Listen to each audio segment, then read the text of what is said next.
Antes de empezar a hablar de los tipos de telescopios, necesitamos conocer tres parámetros fundamentales, que son la apertura, la distancia focal y la relación focal. ¿Pero qué significa cada uno de ellos?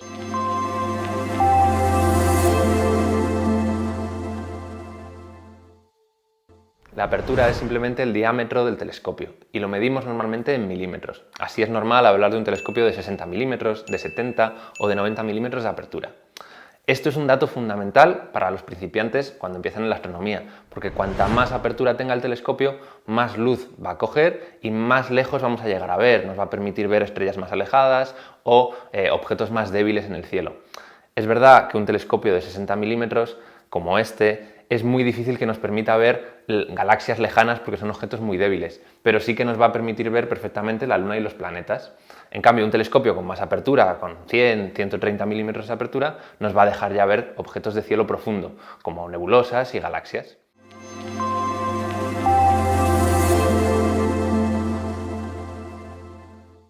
La distancia focal mide la distancia que recorre la luz dentro del telescopio. Se mide también en milímetros y hablamos normalmente de telescopios de 700 milímetros como este, de 900. Y esto es un dato fundamental cuando empezamos en astronomía porque esta distancia focal muchas veces coincide con lo largo que es el telescopio. Por eso un telescopio de 900 milímetros va a tener más o menos 90 centímetros de largo. Y eso va a ser muy importante pues, para aquellas personas que les importa la facilidad de transporte o lo que va a ocupar el telescopio.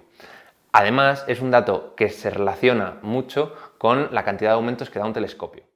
Por ejemplo, en un telescopio con 900 milímetros de focal como este, si le ponemos un ocular de 20 milímetros, vamos a obtener 45 aumentos.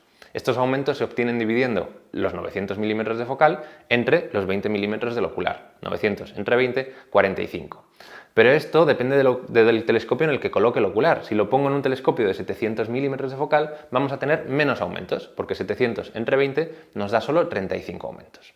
Por eso, muchos fabricantes, cuando quieren ofrecer distintos aumentos con un telescopio, además de incluir varios oculares, incluyen una Barlow. La Barlow es simplemente un multiplicador que nos permite multiplicar por 1,5, por 2 o por 3 los aumentos que nos da cada ocular. De esta forma vamos a tener un telescopio más polivalente con simplemente añadir un accesorio.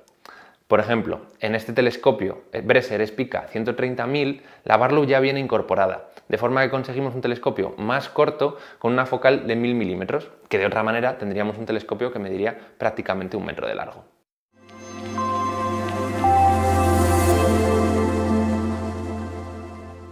Los aumentos son un tema muy importante, sobre todo para los principiantes en astronomía, porque quieren ver todo cuanto más grande mejor.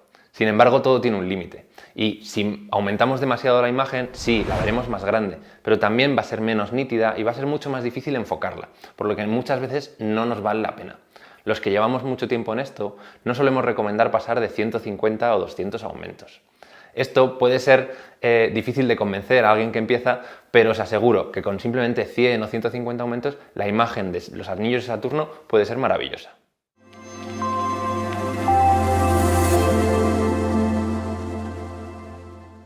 Existe un último concepto cuando hablamos de telescopios, que es la relación focal. Sin embargo, este dato no es un dato nuevo, porque simplemente se obtiene de dividir la focal del telescopio entre su apertura. Por ejemplo, cuando hablamos de un telescopio podemos decir que tenemos un 90-900, 90 milímetros de apertura y 900 de distancia focal. O podemos decir que tenemos un telescopio de 90 milímetros a f10. Esa f10, esa relación focal de 10, simplemente nos dice que tiene 90 milímetros de apertura y por 10, 900 milímetros de focal.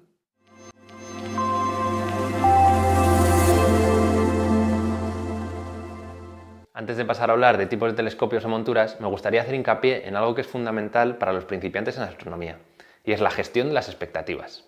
Todo el mundo ha visto en internet o en la tele fotos espectaculares de nebulosas y galaxias, y de alguna manera u otra todos, cuando miramos por el telescopio por primera vez, esperamos ver las cosas así.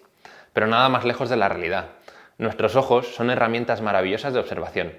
Pero ¿alguna vez te has fijado que si sales al campo por la noche, lejos de las luces de la ciudad, todo se vuelve gris? Más claro o más oscuro, pero se pierden los colores y todo lo vemos de color gris. Y lo mismo ocurre con nuestro telescopio. Salvo los planetas y algunas estrellas que sí que pueden verse de color rojizo o azulado, la mayoría de las cosas van a verse en tonos grises. Y esto ocurre con cualquier telescopio, por grande o pequeño que sea. Por eso es importante hacerles saber a los principiantes que eso va a ser así y que es muchas veces más espectacular entender lo que estás viendo y saber que estás viendo una zona donde están naciendo estrellas a miles de años luz que en realidad esa imagen de colores que vemos en la pantalla del ordenador.